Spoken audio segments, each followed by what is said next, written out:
MeMonster. Chapter 206.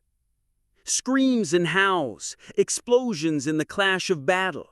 The scent of blood and metal, and the undulation of magic power filled the air. Craven's princess Araha was watching as the demon's attack was being suppressed. It was the first battle she had ever witnessed, and her heart pounded with excitement. Quack! Kook! Short screams marked the deaths of demons. After watching the carnage for a while, Araha turned to the martial artist sitting beside her, as still as a stone. "Aren't you going to fight, Sir Libu?" "I'm here to protect the prince and princess," Libu replied curtly. Araha smiled faintly, easily seeing that Libu was restraining his desire to join the battle. "You can go if you want. I'm stronger than I look. I can defend myself." Libu shook his head. Chua! At that moment, a golden flash shot up, annihilating a group of monsters. Libu and Araha turned toward the light. A black-haired young man stood there, powerful and incredibly handsome. Libu stared at the man with burning eyes. Master Holy Sword. His nickname was Master Holy Sword. A shining sword was in his hand, befitting his name. He danced through the battlefield, his holy sword cutting through magic and monsters with ease. As Master Holy Sword displayed his strength, Libu's gaze deepened. Araha could see through Libu's heart. "You want to fight him?" No. Libu's denial was an obvious lie. Suddenly, he felt a gaze upon him, one filled with the same emotion he felt. Libu turned his head. A robed giant stood there. In the next moment, he tore off his robe and flung it aside, revealing his massive frame. He stared at Libu with a broad grin. Libu stood and met the giant's gaze. The man walked forward and stopped in front of Libu. "Are you an enemy?" Libu asked, tightening his grip on the square sky halberd. The giant replied, "Jok Jung Young." Libu's eyebrows twitched. "That's my name. Answer my question. I've come to fight you." Their conversation was anything but normal. Araha watched, confused and a little panicked. "I don't have time for personal affairs," Libu said, rejecting the challenge. Chuk Jung Young frowned, then turned his attention to Araha. She stared at him blankly. "In that case," Chuk Jung Young's large hand reached for the princess. Libu grabbed his wrist firmly. Chuk Jung Young tried to break free, but his arm didn't budge. It was the first time he'd been humiliated like this, but he was happy. Unable to move his arm, Chuk Jung Young turned his head to Libu. Their gazes clashed like steel. Chuk Jung Young grinned and spoke. Immediately, a thunderous roar erupted from his throat. "Let's fight!" Chuk Jung Young's muscles bulged as if to explode. His sudden strength shook off Libu's hand. In that instant, Libu hesitated. He held the square sky halberd, but his opponent was unarmed. An honorable duel should be fought on equal terms. Should he abandon his beloved weapon? A faint smile appeared on Libu's face. He shot his fist forward. Chuk Jung Young swung his arm. Their fists collided. A torrent of magic power erupted from the impact, shaking heaven and earth. 3F Level 8 Chameleon Troops Hideout. 6 hours later, we returned to our hideout on the 3rd floor. Boss, Jin Yohan, Jian, and I were fine, but Chuk Jung Young was unconscious. He was so thoroughly beaten that there was one spot on his body unbruised. I laid Chuk Jung Young on a bed and spread the stolen items on the floor. Wow! Giant's eyes sparkled at the treasures. What are we going to do with them? We can't sell them. They're too precious. Each item was worth at least 150,000 TP, far too much for players to afford. If we wanted to sell them, we'd have to use Craven's black market or sell to an administrator. The first option would take at least a year, and the second risked the items being confiscated. So, we'll split them amongst ourselves. This auction had more luxurious collector's items than useful ones, like the Sintani and Crystal Rose. I only wanted the unique skill book, so I didn't care about the rest. I checked the unique skill again. Level 8 unique skill. Clock Hand of Destiny. Fate. Select up to 8 targets as your fate. For 3 minutes, when fighting your fate, your variable and special stats increase by 300%. Usable once every 120 hours. Time reversal. Return to the past by 3 minutes. Recharged every 720 hours. Up to 3 charges can be stored. Body reversal. Activated upon physical death. Your body returns to its state 10 minutes before death. 2 lifetime uses. Anyone could see it was overpowered. Satisfied with today's haul, I spoke to the Chameleon troop members. Take something you like. We can? Giant was a given, but even Boss and Jinyo Han's eyes sparkled. Of course! But let me choose first. I picked up High Sword Technique to give to Suho. I didn't know much about it, but since it was a sword technique, it would be useful to Kim Suho. Fighting, Kim Suho! Meet me! I'll go next too! Giant raised her hand and focused on the treasures. Suddenly, keek! Spartan appeared with a sharp sound. Another one! I sighed. I was exhausted, but another group seemed to have come to the World's End Bridge. They must be planning something while Cravon was in chaos. I have to go. Everyone else was too busy picking out treasure to notice. I laughed and activated the portable crystal steel. The scenery changed instantly. Standing on the watchtower I built, I pulled a wooden arrow from my inventory and shot it at the 6-person party on the bridge. Tack! The arrow struck the ground in front of them. Wah! Ack! Run! They must have just been testing the waters. As soon as they saw the arrow, they fled in terror. Whew. I sighed in relief. I hadn't much energy left. Tiring. At that moment, I received a message. Nyanja Jongman. Hyungnim! Where are you, Hyungnim? Cravon is in chaos right now. Her message was full of exclamation marks. She must have woken up. Che Nayan never stayed fainted for long. I smiled bitterly as I typed my reply. I know, but I'm okay. I'm on the 7th floor. 4 days later, under a clear sky and warm breeze, a commendation ceremony led by the Atalos royal family took place. The ceremony honored Cravon's soldiers and outsiders who fought off the demons. Many outsiders, players, were gathered on the royal lawn. He's not here. Jin Sean was among the players invited. She didn't seem interested, glancing around as if searching for someone. Are you looking for something, senior? Kim Suho approached. He was scheduled to receive a grade 3 commendation, the highest among players. Perfect timing, Suho. Jin Seon looked relieved. Where's Fenrir? Fenrir? You mean Hajin? Yeah. Seeing Kim Suho's confusion, Jin Seon explained her plan to defeat Black Lotus. Kim Suho nodded, eyes wide. That does sound like a good plan, right? But I don't know where Hajin is. Eh? Jin Seon tilted her head. Kim Suho scratched his neck awkwardly. I don't even know his nickname. Aren't you guys friends? We are, but Hajin has many secrets. Kim Suho laughed awkwardly, avoiding her gaze. Then he clapped, as if remembering something. Jin Seon, looking disappointed, perked up. I think Rachel might know. Rachel? Yep, she's right there. Kim Suho pointed into the crowd. Rachel, beautifully dressed, was greeting Cravon's nobles.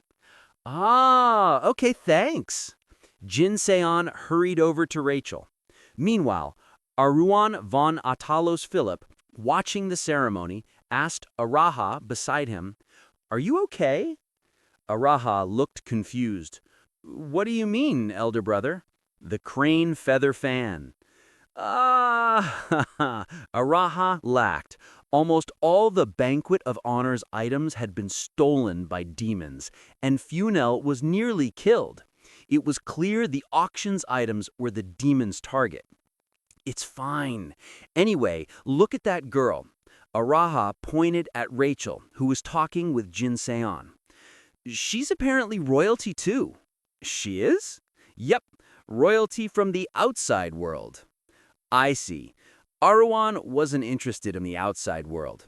He considered it tiny compared to the tower. He was more concerned about the 300,000 TP crane feather fan. To lose 300,000 TP like that? That's why you've been down this whole time? Araha snickered and took out a small machine. It looked like a box with a strange insignia. What's that? It's a tracking device. I marked the crane feather fan just in case. You mean, yep, the crane feather fan is on the 3rd floor right now. Araha spoke brightly. I'm planning to ask Lu Bu. What do you think? You can't command a royal guard by yourself. What? Just because I'm the 5th princess? Because I'm low in the hierarchy? Aruan replied coldly. Exactly. Eee! Araha pouted and whined. But I, the 4th prince, can. Really? Really? Yeah. Aruan's dignified nod made Araha smile. Then I want to go with Lu Bu. No. Why not? Then I won't tell you anything about the fan's location. You know the crane feather fan is yours. Oppa wanted it too. Don't lie to me. Coom. Aruan coughed dryly. It was a 300,000 TP item. If he didn't want it, he wouldn't have lent so much, even to his sister. Anyway, we can talk later. The ceremony is starting. Focus. 2 days later, 8-3 Cravan, Ironblood Duchess's mansion. 5 days had passed since the demon's attack. I was leisurely watching TV in Tomer's mansion. Well, it was actually a magic crystal ball, but it worked like a TV. Cravan's crystal ball had variety shows, dramas, and even ads. Who will be the winner of Cravan's 17th Craftsmanship Tournament? The host built suspense as I watched intently. The item winning the grand prize is... Hurry up. We just finished an ad. If you cut to another one, I'll snipe you. The Wolf's Fragrance. I clenched my fist in triumph. The Wolf's Fragrance is a robe praised by all 23 judges. Its patterns are elegant and delicate, and the magic power infused in the robe is exquisite. Whew. The host continued, but I turned off the TV. I already knew I'd won. Lying on the bed, I took out the directory Jane stole from Funel. Level 11 directory. Level 11 individual info. See the history of people you've met. Level 11 detailed info. See detailed stats of people you've met. Check up to 3 people's info every 24 hours. Stats above 11 points cannot be estimated. Using the directory's detailed info, I checked 2 people's stats. Jin Seon, stats, variable stats. Strength, 9.675. Stamina, 8.350. Speed, 10.050. Perception, ? Magic power, 11.000. Vitality, 10.505. Aileen, stats, variable stats. Strength, 6.950. Stamina, 6.815. Speed, 8.585. Perception, ? Magic power, ? Vitality, 8.135. I might be in trouble if they come to the bridge now. Even with stat restrictions, they were overpowered. With Yi Youngha and Sin Jonghak, I doubt I could stop them from crossing the world's end bridge. Still, I'd blocked the bridge for 3 months, more than enough. With the Chameleon troops' help, I could probably hold out another month. Ding! I received a message. Captain Britain, Hajin Shi, you're coming today, right? I had an appointment with Jin Seon. According to Rachel, she wanted to defeat Black Lotus with me. At first, I wanted to refuse, but it seemed like a good chance to buy time and earn SP. Let's see. I checked my wardrobe. I wanted casual clothes, but Tomer's guest wardrobe only had suits. This'll do. I picked my favorite one. 8-3, Heart of Kravan, Aliens Hideout, sponsored by the Hale family. After the demon attack, Kravan's society changed. Some nobles wanted to sponsor players who showed loyalty or prowess. Aileen, outstanding even among players, could choose her sponsor. She picked the Hale family, who were wealthy and forward-thinking. Is he really coming? Inside the luxury hideout, Aileen grumbled. Kai Hajin, supposed to arrive at 6, was 30 minutes late. Jin Seon looked at the clock, then at Rachel. Rachel flinched. He said he'll be here soon. Ah! Geek. The door opened. Rachel's face lit up. Looks like Hajin she is here. Aileen, Jin Seon, Lee Young-ha, and Rachel all tilted their heads. At the door stood a man in a black suit and sunglasses. Sorry I'm late. He bowed and took off his sunglasses. Rachel recognized him. Ah, woo! Why were you late, Hajin-shi? I live far away, sorry. What's with the suit? Well, I'm meeting 2 famous rankers, so I thought I'd dress up. Jin Seon stood up and extended her hand. Nice to meet you, Fenner-shi. Yes, me too. You can just call me Kim Ha-jin. I find the name Fenner kind of cringy.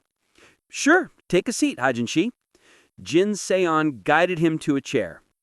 Kim Ha-jin sat quietly while Aileen glared at him. Jin Seon got to the point. I heard Rachel already explained the plan. Yes. Jin Seon nodded. She didn't like wasting time. Then, do you mind if we do a quick test? Before she finished, Kim Ha-jin placed his gun on the table. He infused magic power into the gun. The handgun transformed into a 1.4-meter anti-material sniper rifle. Whoa! Is this a water gun? Alien's eyes sparkled. As expected from a gun-related gift, Jin Seon didn't correct Kim Ha-jin's guess. He changed the rifle back to a handgun and put it away. So, about the plan. I heard me, Alien-shi, and Jin Seon-shi will shoot down Black Lotus. Everyone nodded. Yes, we're thinking of carrying out the plan on Monday, 4 days from now. But Kim Ha-jin offered a different idea. All of us won't be necessary. Give me a month. I can shoot down Black Lotus by myself. Yes? What? Aileen burst into laughter. Kim Ha-jin looked between Jin Seon and Aileen. Both were dumbfounded, but Aileen spoke first. You must be crazy. Because of Shunk Sang-ah, I was going to let it go that you were late. But this, even without you, Wait. Jin Seon raised her arm, stopping Aileen. You can do it alone in a month? Yes. Without a gaudy plan, I can make you the first to reach the 9th floor. Of course, you'll have to compensate me. Like a mercenary mission. Exactly. I'm a mercenary and you're the customer. Wait! Aileen smacked Jin Seon's arm away. What can you do? And why a month? It's not like your water gun will change in a month. Jin Se-yun raised her arm again, stopping her. Do you have a method? I'll explain later. No! Aileen pushed Jin Se-yun's arm down. Tell us now. But Jin Se-yun raised her arm again. I can only be patient for so long. Aileen's eyebrows shook in anger. Move! What do you mean? Jin Se-yun tugged at her head. Move your arm. Oh! Jin Se-yun put her arm down. Aileen glared, but Jin Se-yun focused on Kim Ha-jin. Why do you need a month? Kim Ha-jin leaned back and spoke seriously. It's better to have more time. What? See, you can't trust this kid. Jin Se-yeon raised her arm again, but even she seemed troubled by his answer. I find that hard to believe. Black Lotus is at the peak of players. Without knowing your strength, we can't blindly... Jin Se-yeon felt something wet on her arm. She turned and saw Aileen biting her arm. What are you doing, Lady Aileen? I told you not to put up your arm! It hurts. It hurts. Jin Se-yeon didn't feel any pain, but said so out of courtesy. Oh, let go, Lady Aileen, let go. I'm sorry. Aileen bit down harder, while Jin Se-yeon pretended to be in pain. Kim Hajin and Rachel struggled not to laugh. After a while, Aileen let go and glared. Try that again and see what happens. Yes, I'm sorry. Kim Hajin was proud he hadn't laughed. He took out his handgun. Well, you see, there's a simple reason I can defeat Black Lotus. It's a matter of suitability. Suitability? Yes, you could say I'm his perfect counter. Kim Hajin transformed his handgun into a shotgun, loaded it, and turned to Aileen. Lady Aileen? What? Aileen, embarrassed, averted her gaze. Try using barrier. Barrier? Yep, with full power. I'll break it easily. A thick silence filled the room. No one dared make a sound. Aileen stared at Kim Hajin in shock. The emotion in her eyes was not anger or displeasure, but pure astonishment. Chapter 207. Crevon's hospital was much like those on Earth. It followed the same principles of sanitation and germ control, but its healing techniques were even more advanced. Players exposed to dense demonic energy during the recent demon attack came here for treatment. Shin Jong-hak was among the patients. He wasn't injured or in pain, nor was he poisoned by demonic energy. He was here for one reason, to see Che Na-yoon. "Why are you staring at me like that?" Che Na-yoon asked, grimacing as she underwent a holy power treatment. "Aren't you going back to the hideout?" "I'm up next. I'm just waiting." "It's not painful, so stay still," the priest said. Che Na-yoon, nervous because of the holy power injector that looked like a syringe, trembled slightly. "Okay." On the day of the demon attack, she had jumped into battle as soon as she regained consciousness. During the fight, her right arm was slightly injured, and she was now being treated to remove any lingering demonic energy. My head is okay, right?" "Yes, there's nothing wrong." Che Na-yoon fell into thought at the priest's words, but quickly shook it off. Thinking about that day only made her depressed, gave her a headache, and ignited anger in her heart. "That should be a psychological problem," the priest said. "Did he have mind-reading abilities?" Che Na-yoon scratched her cheek and checked her messenger. Extra 7. Don't overwork yourself. If you're in danger, message me. Che Na-yoon looked at the level 5 invitation letter to the love room in her inventory. Lately, she'd felt the urge to summon him. Suddenly, a sharp pain shot through her arm. Ow! There, the poison has completely left your system, so you can go home now. Thank you. You said it wouldn't be painful. Che Na-yoon glared at the priest as she stood up. Have a nice day. She picked up her longsword and headed for the door. As she reached it, Shin Jong-hak, sitting nearby, grabbed her wrist. Huh? What's up? I'll be done soon. Shin Jong-hak muttered, looking away. He wanted to say, wait for me and let's go back together, but the words couldn't come out. So what? Shin Jong-hak knew about the hardships Che Na-yoon had faced. When she suffered from the Banshee's curse, he couldn't help her.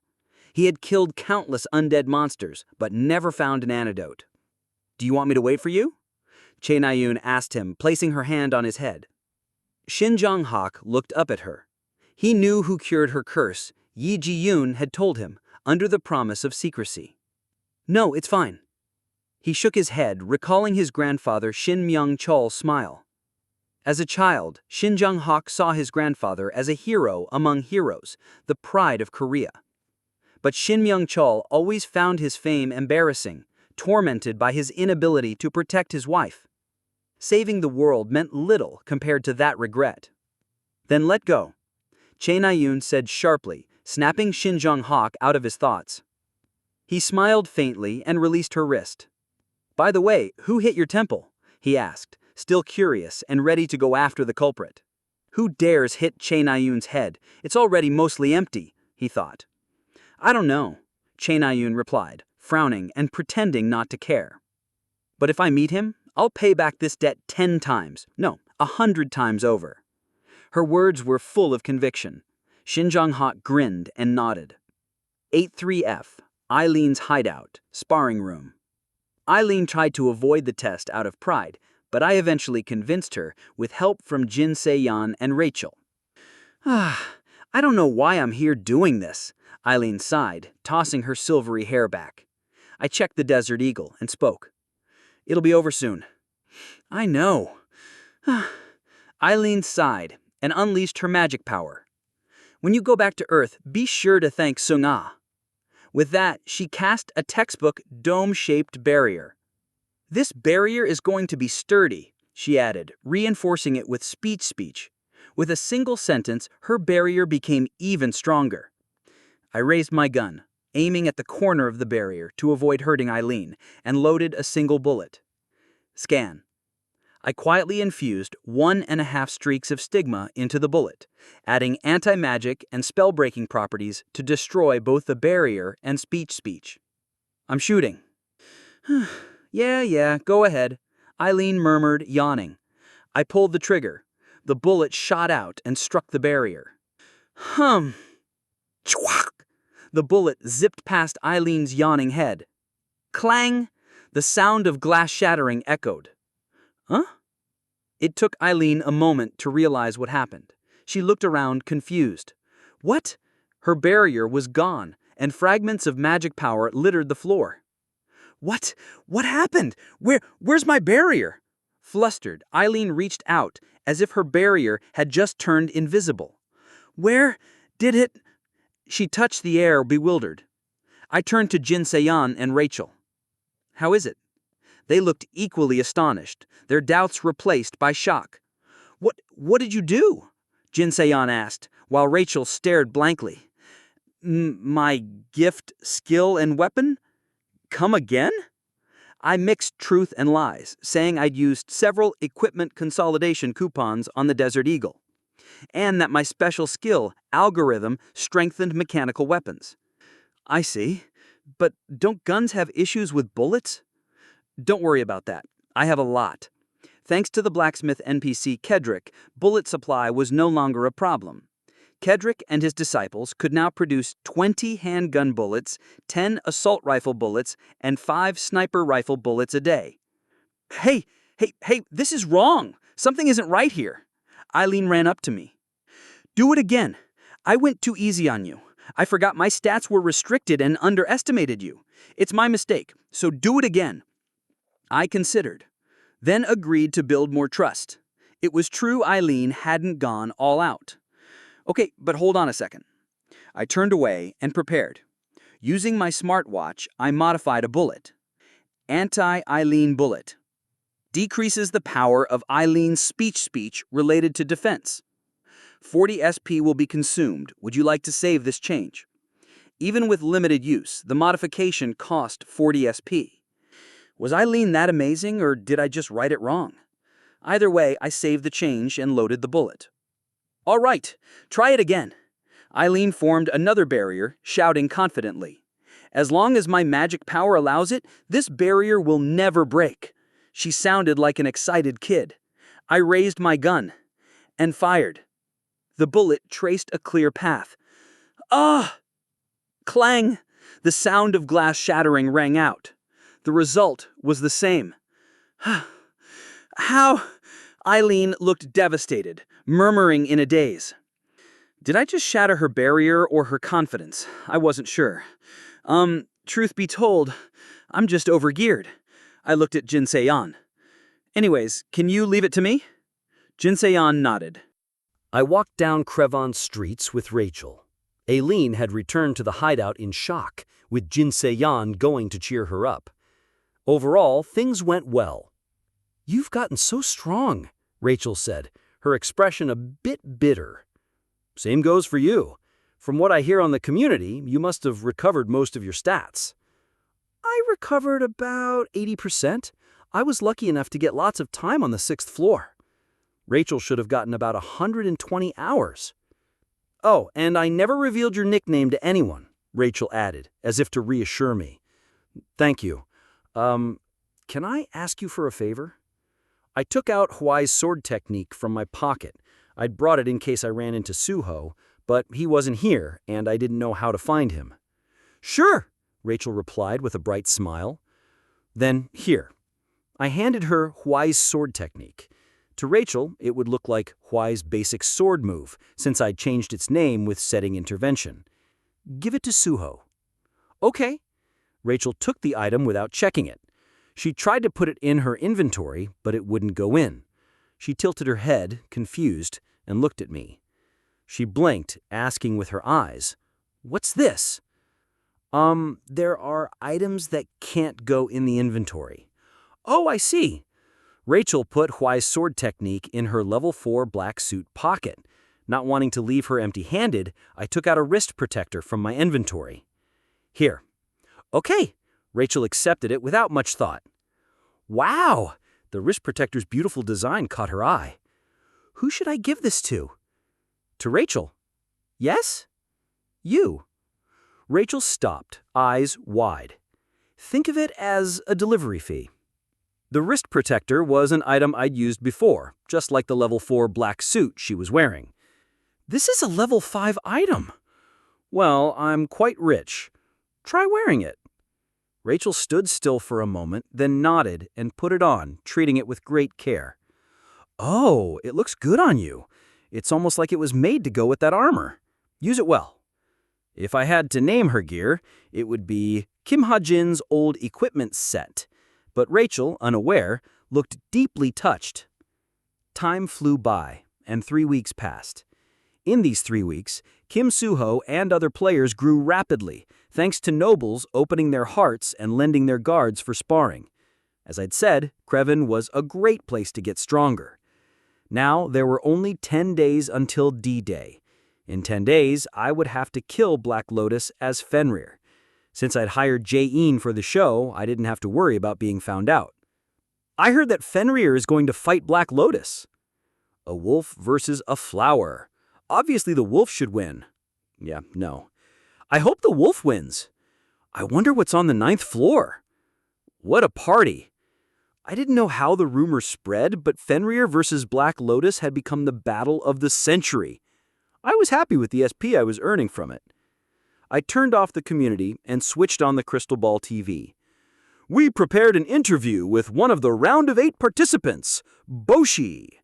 The martial tournament was down to 8 from 512. Today's guest was a robed woman named Boshi. Hello. Boss was nervous, her hands clasped and fingers fidgeting. You defeated the masked knight and advanced to the round of 8. How do you feel right now? Boss hesitated, then replied, I feel good. The MC was at a loss for words. Silence filled the screen. Should they cut to an ad? I see. You feel good. Then what do you plan to do today to celebrate? Boss answered confidently, I'm going sun watching. Sun watching? You mean you're going to Prestige? Right. At that moment, my smartwatch rang. Prestige's sunrise ceremony will start in 3 hours.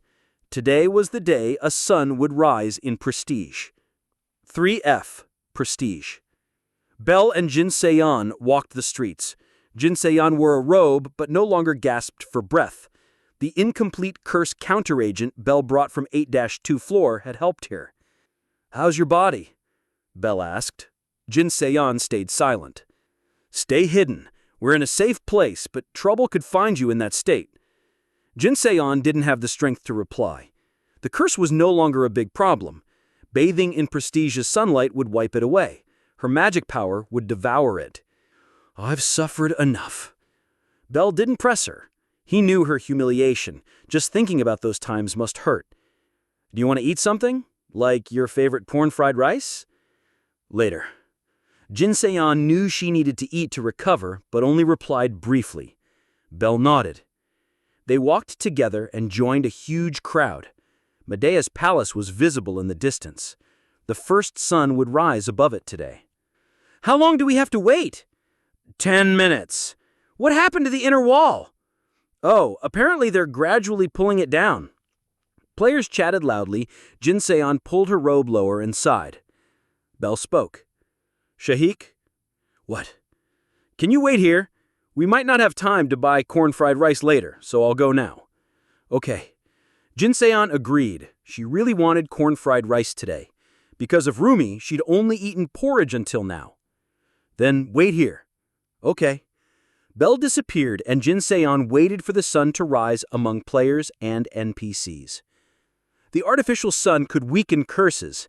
The administrators said they would bless the first sunlight, so the banshee's curse should be burned away. Jin Se-yeon sighed. I held on for so long with stats barely averaging 3. My patience and willpower must have increased 100-fold. Relieved, she remembered a certain man and clenched her teeth. The time for revenge was near. Just wait 3 months. I'll catch up to you soon. Look! The sun! Sun, hey, take out your recorder! Wow! A wave of magic power and a loud uproar swept the crowd. Jin Se-yeon looked up at Medea's palace. A brilliant orange light rose above it. A source of light that had never existed in prestige. Jin Se-yeon smiled deeply. The sun's warmth touched the people below. Tack. Someone put an arm over her shoulders. What? Was Belle back already? What was he doing? Jin Se-yeon frowned and turned. Her heart jumped in fright. Her body tensed. Hick. Jin Se-yeon hiccuped. She recognized the man immediately. It's been a while. It was Kim Hajin. The person she wanted to kill most was now beside her. But Jin Se-yeon couldn't say a word. She felt drowsy, cold sweat breaking, a fundamental, instinctive fear. What's that expression? Smile, will you? If someone's watching, they'd think I came here to bully you. Hajin spoke. Jin Se-yeon was dumbstruck. She wanted to unleash her magic power and attack him, but her body wouldn't move. She couldn't even move her tongue. You're not gonna smile? A cold voice. Jin Se-yeon found herself forcing a smile, teeth clenched. To her, pride was more important than life. She'd rather die than suffer such humiliation. She turned her head and glared at him. I'm kidding. Don't glare at me like that. You're scaring me. Ooh, I'm getting goosebumps. Hajin patted her shoulders. The gesture made her feel the vast difference in their stats. I can't kill you today even if I want to, so don't be so nervous. His words were the greatest humiliation. He implied he could kill her easily otherwise. Wow, isn't the sun pretty? Hearing his idle comment, Jin Se-yeon made a wish for the first time in her life, that Belle would come save her. Chapter 208. Doused by the sunlight, blessed by administrators, low-level abnormal status effects are completely cured. A total of 6 Level 2 Banshee's Curse have been cured. All stats slowly recover. Challenge: Sweetness after bitterness complete. Player who has endured the Banshee's Curse the longest. Increases the magic power stat by 0.5 points and infuses magic power with the power of undead. The artificial sun radiated a warm light, painting the sky a brilliant blue. The sunlight, shimmering above, soon descended and enveloped Jin Se-yeon's cold body. Its warmth cleansed the curse from her, rewarding her for all her suffering. She had endured months of agony. Never before had she cried or felt so weak. It made her realize that, in the end, she was human. She should have been happy to overcome the curse today, but happiness was the farthest thing from Jin Se-yeon's mind. She couldn't even move. Her body refused to obey her will. The man's sudden silence made her feel as if she were walking on thin ice. Jin Se-yeon wet her dry lips with her tongue. Should I turn around? Should I? After a long internal debate, she finally decided. She glanced to the side, narrowing her eyes as she searched for Kim Hajin. Whoa! He was staring at the sun, lost in thought, his expression vacant and foolish. In that instant, Jin Si-hook's rage exploded, both inwardly and outwardly. Am I really scared of someone like him? When did I become so weak? Fueled by anger, she forced her body to move. Her fingers and joints slowly responded. It was a good sign. Oi! Just as her finger began to twitch, Kim Hajin turned to face her, his sharp, wolf-like eyes glaring. Her body froze again. All she could do was keep her eyes on him. She wasn't sure if it was courage or fear that kept her gaze steady. Do you have a resistance special stat? Kim Hajin asked. Jin Si-hook didn't answer. Do you or do you not? Answer. Kim Hajin pressed her for a response. You're not going to answer? 3, 2, 1. I do.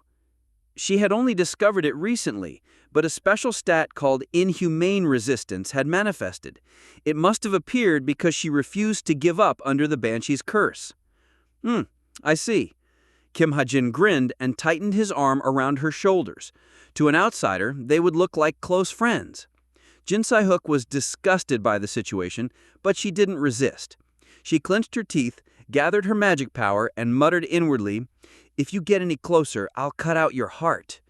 Suddenly, a dry, cold voice reached her ears. "Looks like I'll have to kill her now." His blade-like tone carried genuine killing intent. Goosebumps shot up all over Jin Si-hook's body. Even she was surprised by her reaction. She rarely experienced such fear. Sk. Kim Hajin pulled a gun from his pocket. The beautifully designed weapon gleamed menacingly as he slowly brought it to Jin Si-hook's neck. She watched the muzzle with wide eyes. Soon, the cold metal touched her skin. Whook! She let out a breathless sound, struck by a mental shock. She remembered Kim Hajin cursing his arrow before. Did he bring in even more brutal curse this time? Would she have to endure that pain again? Terror rose from deep within her. Jin Si-hook panicked, her body losing strength as she leaned against Kim Hajin. Meanwhile, Kim had his own concerns. Jin Si-hook wasn't acting as she usually would. She wasn't risking her life to kill him, likely due to her low stats and lost confidence. If he killed her here, he could instill a powerful trauma. His existence would become a trauma for her, possibly leading to the complete death of Jin Si-hook. All he had to do was move his hand a little. However, warning, many administrators are watching you. Today, murder is prohibited in Prestige. Warning, it is recommended that you stop your act of hostility. Warning, it is strongly recommended that you stop your act of hostility. Otherwise, you will be turning many administrators into your enemies. The system even used the phrase strongly recommended. Today wasn't the day. Kim Hajin sighed and put away his Desert Eagle. The cold metal left Jin Si-hook's neck, replaced by the warmth of the sun. Only then did Jin Si-hook come to her senses and look up at him. "I'm proud of you." Kim Hajin patted her head instead of killing her, ruffling her hair so forcefully that her head shook. "You're lucky, too." Jin Si-hook thought blankly. She was being treated like a dog. She refused to accept such humiliation. How can such an unhandsome man... Rage surged inside her. For the first time since their encounter, Jin Si-hook resisted fiercely. "Ya you?" She shook off Kim Hajin's hand and glared at him. "You son of a... Talk and I'll kill you." A single sentence from him shut her up again. Kim Hajin smiled brightly. "I'm letting you go just this one time, so don't let this dwell in your heart." As soon as he said that, Jin Si-hook sensed a familiar presence. It was Belle. Jin Si-hook felt relieved. Kim Hajin seemed to notice as well, letting go of her and smoothing her hair. "All right, I'm leaving now." He knocked her head a few times for good measure. Jin Si-hook kept her mouth shut.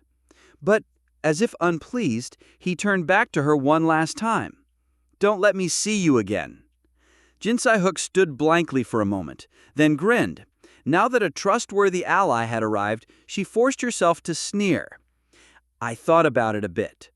Though her body still trembled with nerves, Jin Se-hook managed to speak. She glared at the man who had become her sworn enemy, trying to shake off the fear he had instilled in her. "What do you plan on doing when you see me outside the tower?" Kim Hajin stopped. So he is afraid too. Jin Se-hook tried to feel a sense of superiority.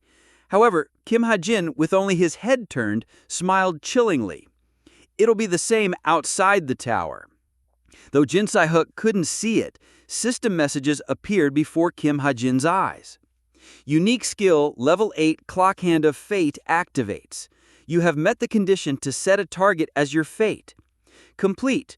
Converse for more than 30 back and forths between yourself and a target.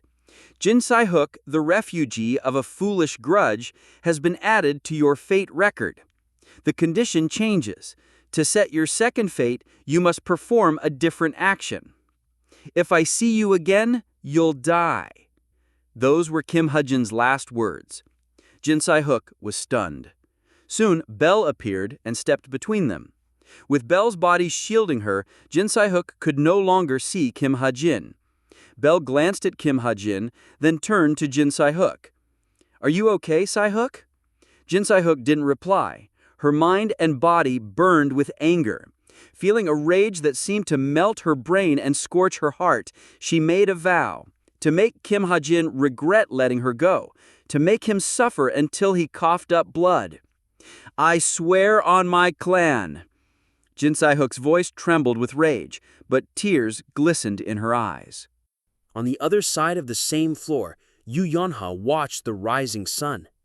Even as someone who wielded magic power and had seen countless spells, this sight filled her with wonder. The tallest steeple of Medea's palace, filled with the essence of fire, became an artificial sun rising into the sky.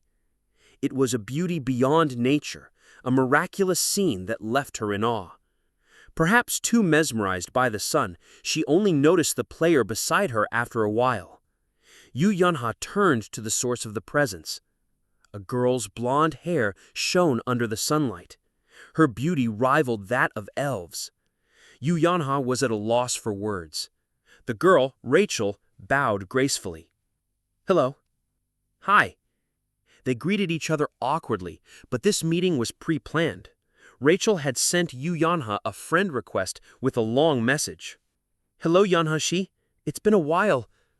So if you have time, I'd like to show you around. Essence of the Strait and the English Royal Court Guild have a good relationship inside the tower, too. You don't have to feel like I'm pushing you for an answer.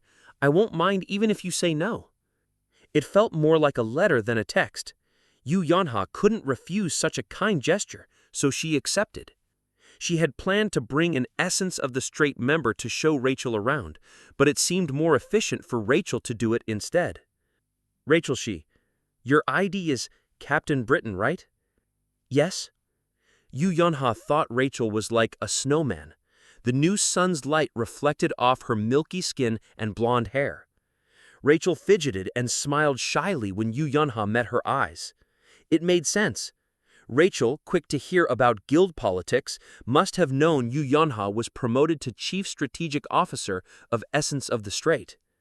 The Chief Strategic Officer of the world's top guild was a powerful position. If Yu Yonha wanted, she could collude with other guilds to drive England and the English Royal Court Guild to ruin. "You don't have to talk so formally.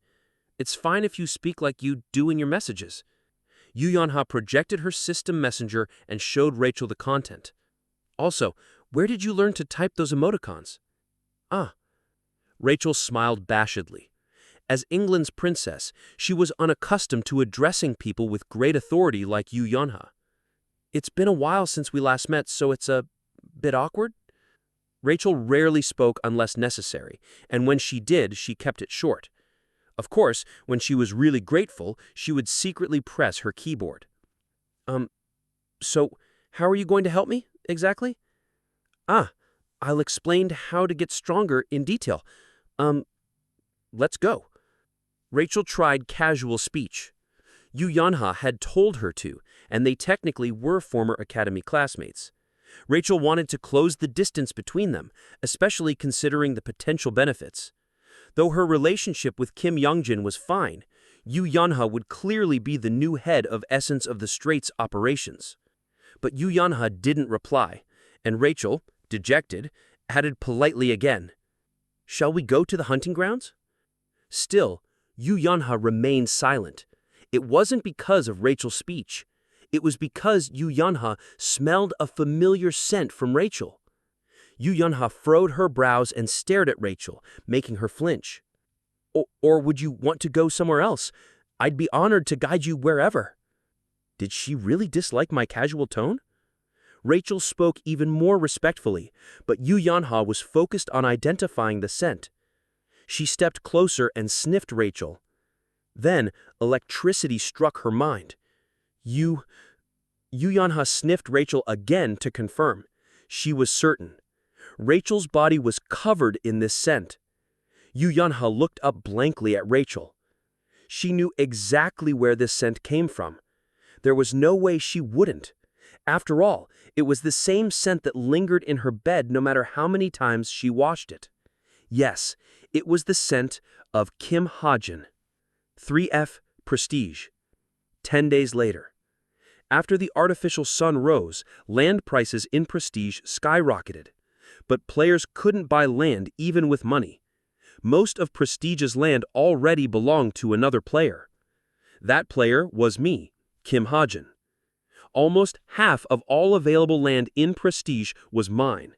But since Henry and Kiri used it to build relationships with NPCs, the citizens had no complaints about my wealth. How are things going? I was in Prestige's Riri shop, visiting Henry and Kiri for the first time in a while. I asked the two smart kids about Prestige's state. I worried Medea might try to take my land.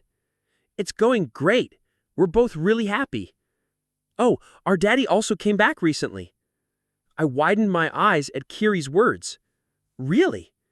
"Yes, Oppa's friend rescued him and brought him back." "Chok Jong Young did? That's great." I smiled and patted their heads.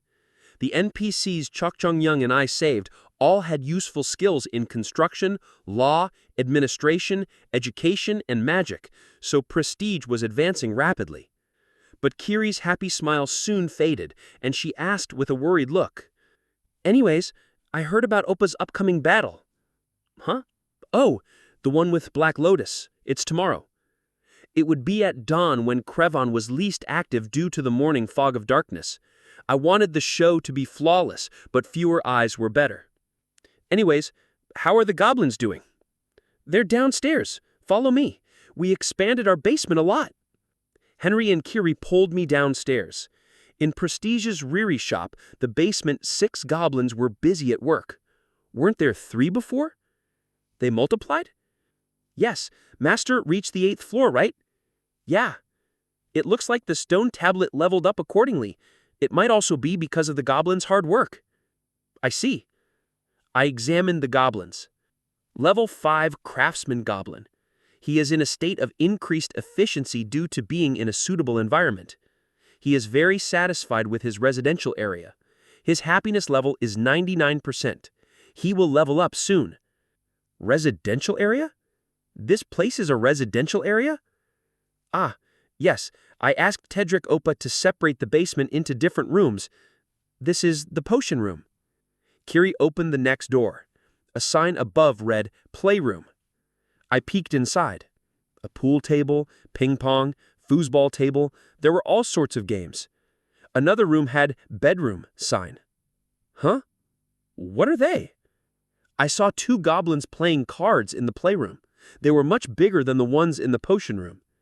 There are actually 8 goblins? Yes, those 2 are in charge of the shop's security.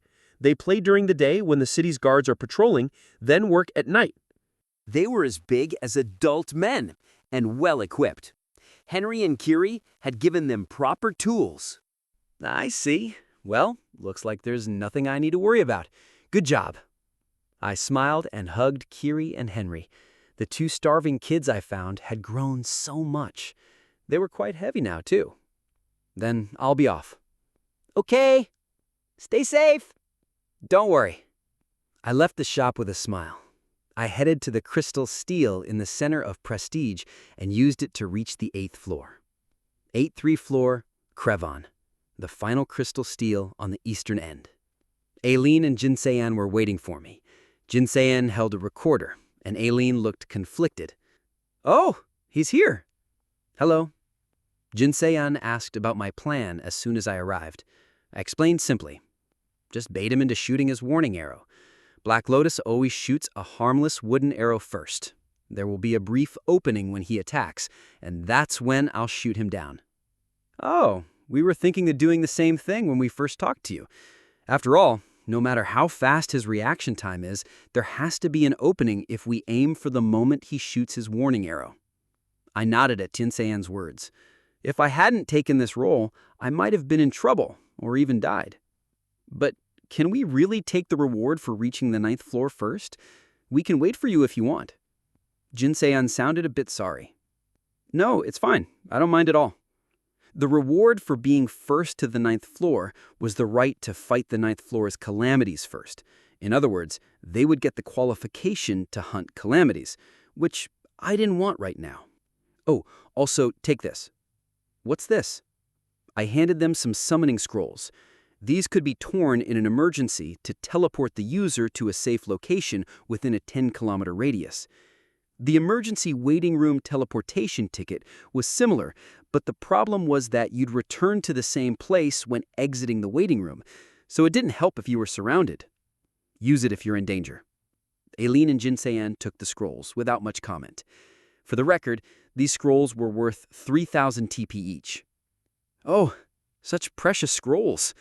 Oh, did you manage to pinpoint Black Lotus's location?" Jinseyan asked as she put the scrolls in her pocket. "Yes, I spent the past month looking for the place Black Lotus shot from and the place I would use to snipe him." Jinseyan offered a good excuse, so I went along with it. She nodded, not suspecting anything. "Oh, right, the Atalos royal family promised a great reward if Hajin C manages to take down Black Lotus." "They did?" "Yes, they came to us first. They seemed curious about the higher floors. That's also why I brought a recorder." "I see. That's great. I had no reason to refuse." I took out the Desert Eagle and fused it with ether. Creak, creak. A strange mechanical sound rang out as the gun changed form. In just 2 seconds, the Desert Eagle became an enormous monster. "Let's go," I said, putting the anti-material sniper rifle on my shoulder. Chapter 209. I lay down with my knees on the ground. Professional snipers used all sorts of additional equipment like tripods, scopes, and ear muffs, but all I needed was aether. Click. I aimed my sniper rifle at the watchtower. With my 1,000-mile eyes, I could see Jane clearly. I was positioned on a mountain ridge 5 kilometers northwest of the World's End Bridge. Cold winds swept over me, and starlight sparkled in the sky. "Are you ready?" I messaged Jane, who was preparing for the show. "Phantom Thief." "Yep, I'm good. How much is your bounty again?" Crevon offered 150,000 TP. Jane C can take it all. To me, 150,000 TP was nothing. That was my daily profit just from Prestige, although I received less than 10% of it because of my various charitable works. In any case, preparations were complete. I didn't reveal my nickname to Jinseyan and Aileen. Instead, I let them borrow a rare item called Level 4 Infinitely Multiplying Communication Letter. Just now, Jinseyan's handwriting appeared on my copy of the item. We're standing at the entrance of the bridge. I checked my weapon. I brought 8 sniper bullets, all magic bullets, personally crafted by Prestige's skilled blacksmiths. Naturally, they were more powerful than factory-made bullets. I infused Stigma's magic power into the bullets. I didn't add any special attributes. Magic bullets naturally flew silently and quickly. My Stigma only amplified these properties. If I had to name the enhancements, it would be increased fanciness and false bravado. Start. After upgrading my bullets with 2 streaks of Stigma, I replied.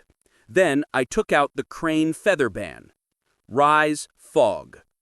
The Crane Feather Ban was a treasure capable of controlling wind and fog. By channeling Stigma's magic power, I made the fog of darkness even denser around us. Start. The message signaling the start of the operation appeared. Jinsei-yan and Aileen looked at each other, then stepped on the World's End Bridge. This bridge was perhaps the strongest and safest in the universe, as it could not be destroyed or damaged. However, the two heroes walking on the bridge thought differently. Because of the psychological pressure Black Lotus's existence placed on them, they were tense and nervous, as if walking on thin ice.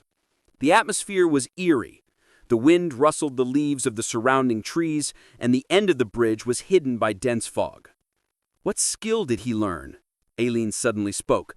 She hated scary things, so she distracted herself from the eerie atmosphere by asking the question she'd had for a month. How can my barrier be broken so easily? Hearing Aileen's frustrated mutterings, Jinsei-yan replied earnestly. Fenrir is especially reliant on weapons compared to other players. Fenrir isn't the only ability user with this problem. People with weapon-related gifts all share this common flaw. Ability users who can only display their power with weapons. For them, weapons are a necessary condition rather than a sufficient condition. To most ability users, weapons are a sufficient condition. For example, Chain Ayun and Kim Suho. No matter what weapon they held, as long as it was a sword, they wouldn't lose much firepower. Jinsei-yan could also shoot magic arrows without a bow or arrows. But that was not the case for ability users like Fenrir Kim Hajin and Weapon Master Kim Young-jin. Without weapons, they would be severely weakened, unable to fight at all. Such special, or perhaps inflexible, ability users were often created when they lacked the ability to wield magic power. I know, I might not look it, but I placed in the top 300 in theory. Then you should know that this flaw can also become their strength. When such inflexible ability users shined, it was usually because the flaw of their gift became their strength. It was simple. Because their reliance on weapons is high, their battle prowess increased drastically with better weapons. What if Kim Young-jin was given Xiang Yu's legendary sword Tai? Then he would become the Supreme Emperor Xiang Yu, as his gift allowed him to wield all weapons to their extreme. Fenrir was similar. There is no technology in the modern era capable of strengthening guns. Guns have a shallow history, which is why guns are rarely found as artifacts. We don't have the technology to create guns surpassing the power of artifacts. I get it. Aileen agreed. They weren't on Earth. The Tower of Wish had items and skills that could strengthen any equipment. Fenrir's gift displayed amazing synergy with this aspect of the tower, and he managed to elevate the state of existence of the gun. The only question Aileen still had was where he obtained his bullets. So he turned his life around with the black ticket. I wouldn't go that far. He was doing well before entering the tower. Anyway, let's focus. It's about to begin. Aileen nodded. Black Lotus's warning arrow should arrive soon. I'm going to focus now. Aileen used speech on herself. In that instant, her perception of the world slowed down. The wind stopped, and Jinsei-yan's foot hovered in midair. Aileen walked feeling every microsecond in detail. In this state, even she had trouble moving properly. However, it was perfect for observing anything happening around her. Then suddenly, she felt the flow of air twisting far away. Aileen could see it clearly. A wooden arrow was cutting through the air, flying toward them. It was undoubtedly Black Lotus's warning shot. Aileen also saw something else. Before Black Lotus's arrow could touch the ground, a white streak of light flew forward, tracing the path of the wooden arrow. It was Fenrir's bullet. No, bullets. 8 shooting stars tailing each other perfectly. The speed of the shooting stars far surpassed the wooden arrow. The sky turned white as Kim Hajin's bullets flew at the speed of light. Frankly, it was a beautiful sight. Aileen opened her eyes wide and watched the mesmerizing display. Meanwhile, Black Lotus's arrow still hadn't reached their location. It was still flying, yet Fenrir's teeth had already reached the neck of the lotus. In the next moment, the wolf bit off the neck of the lotus.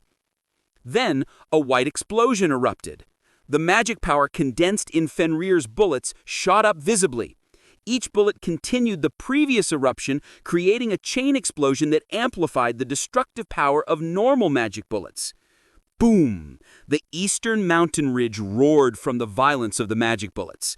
The earth split and trees crumbled. The mountain ridge shook with pain, having received a fierce attack. The heavy rumbling resounded. The mountain peak began to crumble. An avalanche started. As expected, the wolf was a thorough hunter. He destroyed the mountain to eliminate Black Lotus's escape and ensure his death. Oh! The mountain crumbled under a white light. Just 8 bullets had devoured an entire mountain, which was now left with the bite marks of a beast. Eileen turned to Jin Se-an. With her divine archer eyes, Jin Se-an clearly saw Black Lotus being struck by Kim Ha-jin's bullets. Although the explosion covered her vision, she knew Black Lotus had died. Thud. Only then did Black Lotus's wooden arrow fall to the ground. It all happened in just 3 seconds. That was the time it took for Black Lotus's arrow to fly several kilometers and reach the ground in front of them. So? Eileen asks nonchalantly. She quickly calmed down, having witnessed far more preposterous scenes in her life. He died, I think. Jin Se-an picked up the wooden arrow and opened the letter tied to its end. I will allow only 10 steps forward. It was undoubtedly Black Lotus's arrow, but now its owner was dead. Eileen and Jin Se-an stared at each other. They exchanged a meaningful look, then mustered the courage to step forward. 1 step, 2 steps, 3 steps, 10 steps. The attack they were waiting for did not arrive, and they weren't stopped in any way. Black Lotus had died. Thud. You arrived at the door of calamity. You are the first to open the door of calamity. You gain the qualification to defeat the 9th floor's calamities first. You cannot give up this qualification. The 9th floor's calamities will now descend to the 8th floor. I walked down the mountain as soon as I was done. The show ended as I wanted. Thanks to weakening the mountain's foundation with the mystic key, I was able to cause an avalanche, and from the looks of it, Eileen and Jin Se-an didn't suspect a thing. I let out a sigh of relief. Now all I had to do was sit back and collect SP. I planned to go home, but at that moment, a human shadow jumped out of the darkness. The assassin grabbed me from behind and began to strangle me. I was genuinely surprised, not from the pain of asphyxiation, but because I hadn't sensed any presence and the shout was from a girl. What? Who is this girl? I lightly activated Aether, which easily pushed the assassin away. Kya! The girl fainted after Aether struck her chin. I rubbed my neck, coughed a few times, and stared at the girl. Who is she? She wore a mask, and her NPC name was hidden. Tilting my head, I unmasked her first. But I still couldn't figure out who she was. She just looked too average. The heck? I became genuinely curious. Her stealth technique was amazing, but her follow-up was too sloppy. Something as simple as stabbing me with a knife would have been much more effective than trying to choke me.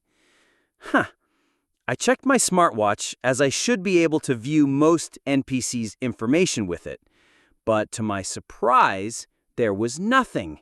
Was she too unimportant, or was it the opposite? I couldn't see any information about her, not even her name. Feeling confused, I put the girl on my shoulder. She might die if I left her, as unimaginable monsters would start pouring in once the 9th floor door opens. 1 hour later, Ironblood Duchess's mansion. So, Hajin, why did you do all that? Jane asked. I felt sorry seeing the wounds she had all over her body. Even though she used a puppet for the job, it seemed it had taken quite a toll on her. Why not? It's fun. We also made 150,000 TP for free. You're right, but, well, yeah, money is nice. Jane didn't dig into it, even though she seemed to have many questions. This was why I liked Jane's personality. She didn't ask questions that made others uncomfortable, and she never pressured them. She was easygoing and knew how to take a hint. "Oh, Hajin, your martial tournament match is tomorrow, right?" "Yeah, but I'm going to forfeit." "Why?" "Because Boss is my opponent. I couldn't beat her if I died and was born again." Of course, I had gotten a lot stronger too. I had the confidence to beat anyone inside the tower, and even in the outside world, I was confident I would at least be high intermediate rank. With my strengthened Desert Eagle and Aether, along with my new skills, it would be surprising if I wasn't at least at that level. Even so, I couldn't beat Boss. It was a matter of suitability. No sharpshooter could beat her. Boss is going to be disappointed. Disappointed? She was happy she was meeting you. She likes bullying her subordinates? No, I think she might lose on purpose if you ask to. I smirked. Boss losing on purpose? I found that hard to believe, considering how much she hated going easy on someone. As I was about to say something, wing, a loud siren suddenly rang. It was likely the first outcome of opening the door of calamity. I left Jane behind and quickly ran. With my gun in hand, I quickly climbed the stairs to Tomer's room. Tomer was looking down the western castle wall from her balcony. A heavy atmosphere filled the air. I tapped her shoulder. "Yo, Iron Blood Duchess." "Oh, you're here." Tomer looked back at me and smiled bitterly. I walked up and also looked down the western castle wall. A horde of monsters was rushing toward it. Their eyes were dyed red, mad with bloodlust. Only an hour had passed since the 9th floor door was opened, but such a change had already occurred. Just as I suspected, the calamity seemed stronger than in the original story. They're doing surprisingly well. Tomer's soldiers were defending the castle wall well. I expected as much from the elite soldiers of the Iron Blood Duchess. "Just what are you?" Tomer looked at me with a piercing gaze and asked me. "What? Are you a prophet or some sort of reincarnator?" "Oh." I made a thin smile. "Was it 3 months ago I told Tomer to train her soldiers even more strictly so they could reach at least level 13. I also told her not to be cheap and invest in their equipment. Tomer didn't understand why, but she trusted me and did so. Since the royal family wouldn't listen to an outsider like me, I made sure to prepare Tomer's soldiers thoroughly." "Are you a reincarnator?" "No, you must be a returner." I had earned a strange misunderstanding from Tomer because of it. Returner? As if someone like that could ever exist. Shin Meng-chul was one. I scratched my neck. Shin Jong-hak's grandfather, Shin Meng-chul, was the world's only returner. Of course, it wasn't officially confirmed. No one knows for sure whether that's true. It's more or less an established fact. Regardless, I'm not a returner or anything like that. I took out my gun. There was a 1 to 2 kilometer distance between Tomer's mansion and the castle wall, but such a distance did little to hinder me. "I can shoot from here. Should I help them?" "No, leave them be." Tomer shook her head. "They need some real combat experience, too." Looking at the battlefield, I saw Tomer's soldiers were overpowering the monsters. Her hellish training was very effective. Eh? It was then Tomer suddenly let out a strange exclamation. I didn't even have time to ask what. Tomer suddenly hugged me, putting me in a daze. Something soft touched my skin. "Hey, you—" Before I could say anything, Tomer unleashed her magic power. It enveloped me and burnt something off. Immediately afterwards, Tomer separated herself from me. "What was that? A sudden confession?" I asked, trying to act unfazed. "Do I look crazy? There was a tracking spell on your body." "What?" At first, I thought she was lying to hide her embarrassment. It was hard to accept that Aether was unable to detect a spell stuck to my body. However, Tomer's expression was serious, and I wasn't the kind of handsome man who would be confessed to by a girl. Tomer spoke. "I didn't notice until I was up close. It should be Medea's doing." I suddenly felt a chill run down my back. Medea. Indeed, If it was Medea, she could place a tracking spell on me without me noticing. Be careful, it's not like administrators can't kill players. But why would she do that? We're not on bad terms. Didn't you take all her money?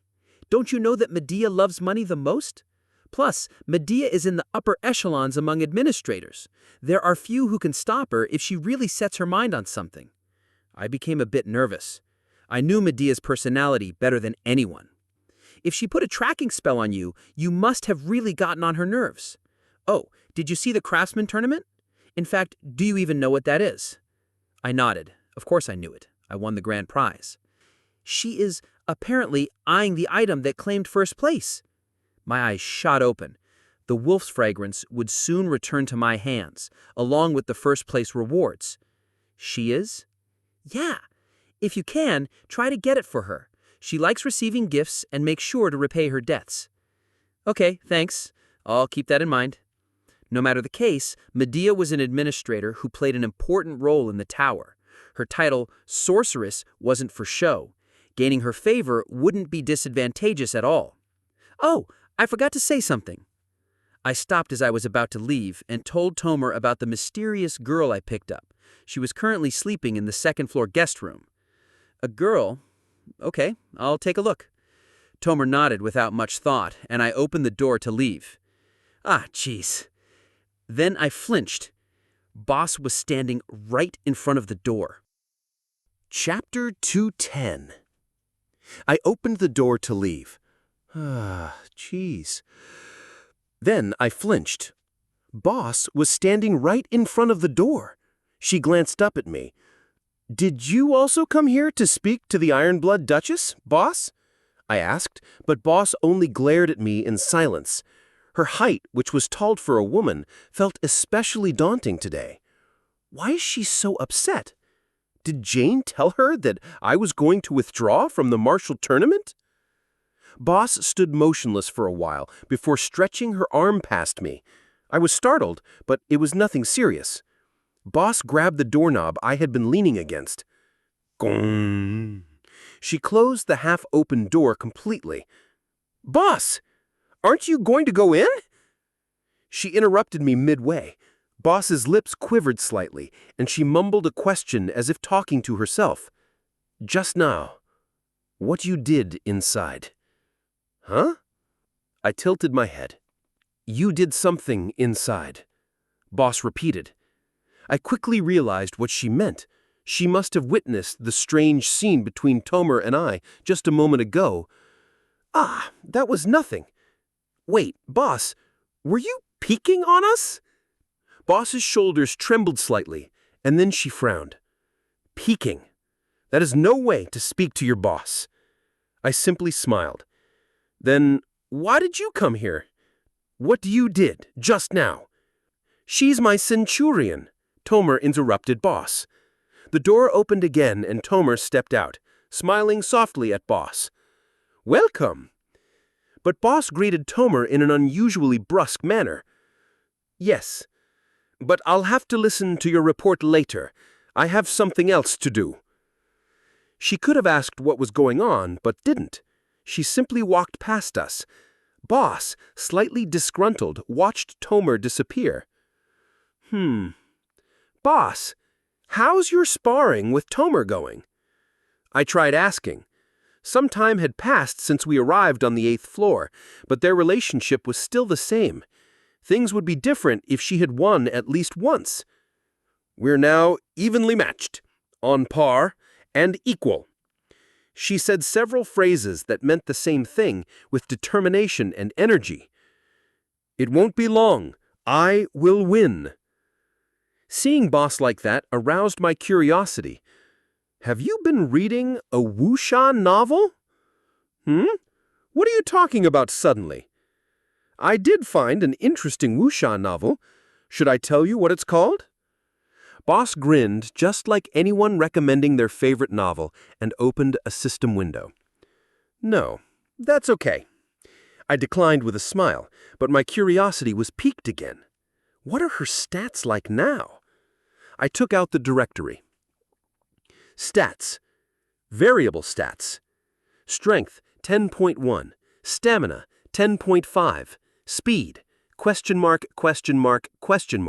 Magic power, ? Vitality, 11. Her stats were on the rise. The question marks indicated that her stats had surpassed what the directory could accurately estimate. But seeing this great increase only deepened my curiosity. What kind of environment was Tomer in, and what kind of skills did she learn to be able to win against Boss, even in this state? I closed the directory. Then I opened it again, right away. This time, I infused 0.5 streaks of Stigma's magic power into it. Perhaps the stat limit would increase. Contrary to my expectations, the question marks on the directory didn't change. Instead, different sentences and details appeared, as if they had been burned into the page. Current emotion: slightly annoyed, curious, slightly irritated by the hug and the word returner. Also, hungry. Wants to read the next chapter of the Read Novel Full New Martial World. Oh, by the way, Hajin. While I was reading the directory, Boss suddenly put on a cold expression. Kaita was killed. We were both silent for a moment. Kaita was killed, Boss repeated solemnly. I wasn't all that surprised. I knew exactly who would have, defeated him. Kya! Kya! It was then that a shriek came from downstairs. It was Tomer's. Our conversation was cut off, and we hurried downstairs together. Da-da-da-da-da. Duchess! We quickly arrived at the source of the scream, and Boss immediately checked whether Tomer was safe. It seemed Boss had taken a liking to Tomer. But Tomer was simply on the floor, without a hint of injury or any trace of an intruder. What's wrong? I finally took a closer look at the person in the bed. Her plain appearance was indeed a disguise and had completely worn off by now. The bare face that was revealed belonged to someone I knew well, someone I had seen with my own eyes. Arha von Atalos Diana, I mumbled with a sigh. Why is Princess Arha here? Where did you meet her? Tomer asked in a flurry. The Eastern Mountain. I opened the directory and examined Arha's status. Current state: asleep. I have to catch the thief who stole the crane feather fan, so sleepy. She was clearly unconscious, sleeping at the least. It looked like she was here to find the crane feather fan, but how? Was there a problem with it? I glanced at the crane feather fan in my pocket and scratched my back of the neck. Arha. I had no clue why the princess would foolishly come here alone, but she wasn't just a little girl who could be brushed off. She was ambitious and smart, at least for a 17-year-old. Maybe it was part of her plan to be captured like this. Are people going to suspect that we abducted her? But her face was different when I put her here. I looked at Tomer and explained. Don't worry, I have an excuse in mind. She disguised herself, which means she ran away from home. The fifth princess's eccentricity is nothing new. Tomer was back on her feet before I realized it. She wiped the sweat off her forehead. But first, tell me what happened. I nodded and told her exactly what happened. Essence of the Straits hideout, level 8, 3F. At Essence of the Straits hideout, which could now accommodate over 100 people, Kim Young-jin, the chief officer of the tower subjugation team, received a report. Therefore, I would like to inform Chief Officer Kim Young-jin that the mission was successful. The report was made over an infinitely multiplying letter. He was informed that Black Lotus had been defeated on the 8th floor, that Eileen's team had entered the 9th floor, and the doorway to the 9th floor was now shut and wouldn't open for a while. So? Yu Han-ye, who had been listening silently, asked Kim Young-jin. Technically, in the tower, Kim Young-jin was the one in charge. Yu Han-ye didn't want to take that away from him. Although she was superior to him in rank outside the tower, Kim Young-jin had better insight into what was happening inside. Kim Young-jin let out a perplexed sigh. Fenrir succeeded. Yoo Han-ya nodded at the solemn declaration. Her thoughts jumbled at the same time, resulting in a headache, but she didn't want to let her mixed feelings show on her face. Chae Na-yoon was in the same room, clenching her teeth and deep in thought. Kim Hajin defeated the man who was considered the strongest in the tower. That was a cruel yet definite provocation to Chae Na-yoon. Yoo Han-ya continued to think quietly. Things were starting to get serious. Kim Hajin killed Black Lotus, but he already knew that Black Lotus was a member of the Chameleon Troupe, so this was clearly a declaration of war. Kim Hajin would continue to hunt down the members of the Chameleon Troupe, perhaps more thoroughly and brutally than she could imagine. Well then, I'll leave now. Chae Na-yoon suddenly stood up and rushed out of the hideout. Na-yoon, again. Yi Ji-yoon mumbled words of concern as she watched Chae Na-yoon leave. Yu Yen-ha didn't miss her knowing attitude. Again what? She's been smoking again lately, boss. Yi Ji-yoon carefully added the honorific at the end. Smoking? They sell cigarettes here? Yes, people with strange skills began making and selling them again. I didn't see any on the 3rd floor. They're only on the 8th floor. They don't sell any luxury items on the 3rd floor since they can sell for a higher price on the 8th floor. I see. Yu Yen-ha scratched her head and got up with a sigh. Then she chased after Chae Na-yoon, who had just left the room. As Yi Ji-yoon said, Chae Na-yoon was smoking on the 3rd floor balcony. Na-yoon? Yu Yen-ha called her name softly. Chae Na-yoon turned her back to face Yu Yen-ha. What are you doing here? Oh, this? Chae Na-yoon shook the cigarette between her fingers and threw it in the portable ashtray. It's nothing. I only smoke 3 a day. I earned a good trait related to it. Chae Na-yoon smiled, but she didn't look happy at all. Related how? Yu Yen-ha leaned against the wall and stared at Chae Na-yoon. The smile on her lips glowed under the pale moonlight.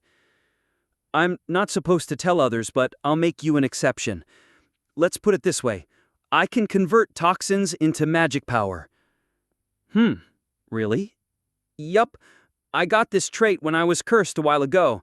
Cigarettes are a pretty decent source of magic power. 3 cigarettes a day can easily restore my magic power. I see. That's a good trait. Yu Yen-ha looked at Chae Na-yoon gently. As they shared eye contact, she was filled with various emotions. What are you looking at?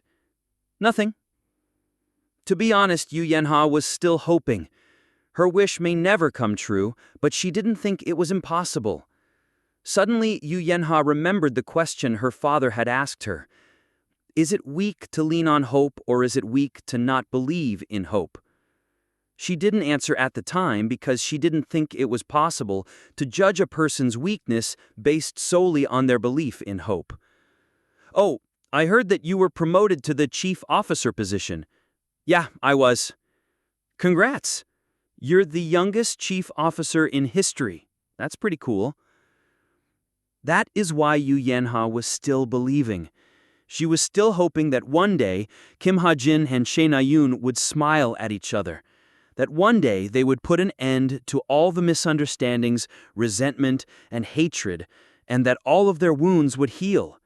That one day they would face each other and smile truthfully, even if it was a dream that could never come true. Thanks. Under Prestige's clear and beautiful moonlight, Yu Yen-ha thought about her wish once more. 7F. Game Center. Early in the morning the next day, Tomer had asked me to hide while she talked to the princess, so I went down to the 7th floor. I took out the directory. Jin Sa-yuk, current location 7F. Eileen, current location 9F. Chae Na-yoon, current location 8-2. Kim Soo-ho, current location 8-3. Jin Sa-yuk was on the 7th floor right now, but there was nothing I could do. Killing was strictly forbidden on the 7th floor, and the moment I took out a weapon, I would receive a warning from AlphaGo. If I acted violently even after that, I would turn to ashes and disappear before I could even lift my finger. Ding, brong. How does Ace High win in a 4-way pot? Sorry, boys. Ace is full. I assume I'm good. I slowly walked across the 7th floor, past all the gambling, games, regrets, lamentations, sadness, and happiness, then arrived at the upgrade center. Even though the upgrade center was the most important facility on the 7th floor, it was almost empty, probably because it was way too expensive or because everyone was obsessed with gambling. There was only one customer. I carefully stepped toward her. So, you're saying that each stat boost is 15,000 TP? That is correct. The voice speaking to AlphaGo sounded familiar. That's way more than I expected. Here, what's this individual boost? It is the strengthening of your intrinsic trait, which is connected to your neurotech chip. Mine is way too expensive. Where do I even find 150,000 TP? It is because your trait is perfect and splendid. Really? Fine. You're just a robot, but I like you. I stood beside the grinning woman and said quietly, You better not be thinking of doing anything stupid to make money. Jin Sa-yuk widened her eyes and turned to face me. The moment our eyes met, she jumped a little to the side. Judging from her quick response, I could tell that she was completely healed. You! Jin Sa-yuk moved her lips as if she was about to say something. We're probably going to run into each other more often. Wherever you are, if it's a place where you can die, I'll go and find you. So behave properly. Jin Sa-yuk gave me a sharp glance. She mumbled inaudible words, then pointed her fingers at me and ran away. I took over the spot where the customer had left. Welcome, VIP. Yeah, good to see you. It's been a while. How may I help you today? I'm here for the prizes. The 7th floor game prizes. I came in first in all but 3 games, and the system sent me a message asking me to retrieve the prizes. Understood. I shall convert your score to prize score and show you the list of prizes. Your prize score is 150 PT. The robot pulled up the list of prizes. Prosthetic limb, effective, good, 25 PT. VIP room pass, 25 PT. Machine enhancement service, 100 PT. Lucky macaron. The only thing that caught my eye was the machine enhancement service. You have selected the machine enhancement service for 100 PT. Please submit what you would like to enhance. How about my neurotech chip? It is the latest technology. Thus, further enhancement is not possible. Really? Well then. Nothing I can do about it. I handed the Desert Eagle over. AlphaGo grabbed my gun and started examining it in detail. Its curiosity was rare for a robot. What a mysterious machine. Can you do it? Yes, but the process will take about half a day. Half a day wasn't so bad. The situation in Cravon was all right for now. Although the existing monsters were still on a rampage, the 9th floor's calamities had yet to descend, probably because Aileen's team on the 9th floor was somehow holding on. I wasn't sure how helpful this gun would be in the advent of the calamities, but I had already made hundreds of bullets for it. It was the result of me pushing the blacksmiths of prestige to their limit. I have received the Desert Eagle. In the original, 1/3 of Cravon was destroyed by the calamities. I believed that I could change this fate drastically. You're the one doing the enhancement, right? And you become my possession temporarily? Yes, that is correct. Then show me your hand. But I plan on doing my best. I grabbed AlphaGo's wrist and muttered, "Scan." 9F. Inside the Door of Calamity. The sun that lit up the world had fallen to the west. Aileen's party was in the middle of the 9th floor where not a single blade of grass grew. I give up! I give up! Aileen wanted to give up. Jin Seon, Yi Yang-ha, and Shin Jong-hak were on the 9th floor with her. Challenging the 9th floor with a party of 4 truly fit the word calamity. Every monster they encountered was as strong as a dungeon boss. Furthermore, the entire system, including the community, had gone down. In this living hell, without any supply or method to recover energy and health, Aileen and the others had endured for no less than 18 hours. I give up. I really want to give up. Lady Aileen, if we back down here, the calamities will invade the 8th floor. Jin Seon gently comforted Aileen, who was drooping like a wet sponge. The reward they received for being the first to reach the 9th floor was the right to eliminate the 9th floor's calamities first. To elaborate, they earned the right to monopolize the 9th floor for as long as they wanted. However, they couldn't leave the 9th floor. If they monopolized the 9th floor, then no one else would be able to come in, and that's what their right referred to. However, this right could be given up at any time, after which the 9th floor's calamities would escape through the wide open door. I know, but Aileen was feeling somewhat responsible for it. After all, it was she who opened the door. I can't die here. That's true. Well, let's rest for now. We don't know when the enemy will strike again. They lay on the ground silently. They had just finished fighting, and the atmosphere was calm for a first time in a while.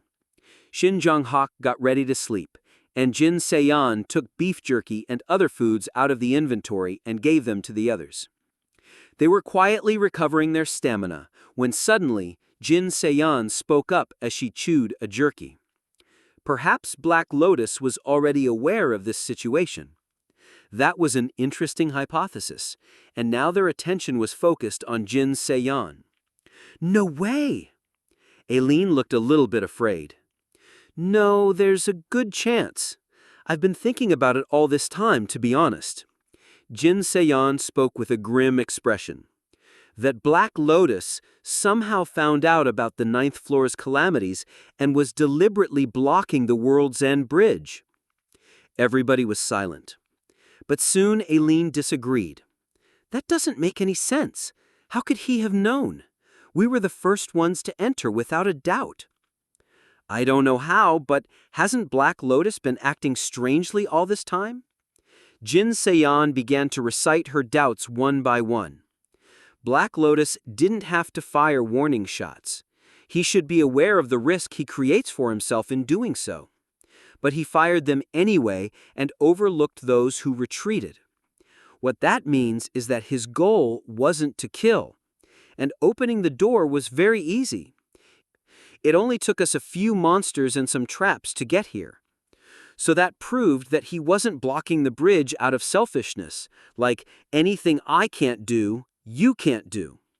What Jin Seon said made sense, and a heavy silence descended upon them. A few moments later, Yi Yang-ha, who had remained silent until now, spoke up. It's true that words wouldn't have been enough to stop anyone. Both heroes and Jins are eager to climb the tower. It does feel like Black Lotus calmed the madness down a bit. Honestly, Black Lotus had helped people to appreciate and enjoy the tower itself. That's what Yi Yang-ha was referring to. Aileen disheveled her hair. So what? We go outside now, say sorry we messed up, and tell everyone that Black Lotus is actually a really cool guy? If what divine archer Jin Seon said is correct, then he does seem kind of cool. Hey! Coon, coon. Suddenly, the four heard loud footsteps and tensed up. Another monster had emerged from afar. It had the body of a man and the head of a bull. It was the Minotaur, the mythical monster that the party members were all familiar with. Jin Seon grabbed her bow from the ground and remarked, "For now, let's buy as much time as we can and get everything we can. They're hard to kill, but they do drop great items. Fighting against strong opponents always improves one's skills." The four of them reluctantly moved their worn-out bodies. "Sheesh, okay. Aileen mumbled and glared at the Minotaur. "Listen, cow." They had actually achieved their goal a long time ago. The goal of the 9th floor was for each player to defeat at least 2 monsters, so they could go up to the 10th floor any time now. This spear, the only thing holding them back was their sense of duty as heroes.